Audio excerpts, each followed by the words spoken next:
Check out the prep work we're doing for a concrete garage slab in the house we're building. The engineering called for 2 piers and several grade beams. This slab is a minimum of 4 inches thick and is a total of 12 inches thick over the grade beams.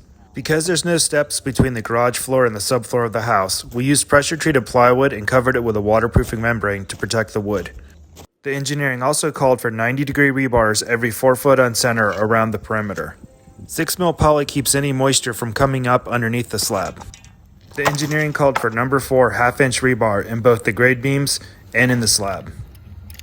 We used a 2-part concrete epoxy everywhere the rebar was doweled into the foundation wall.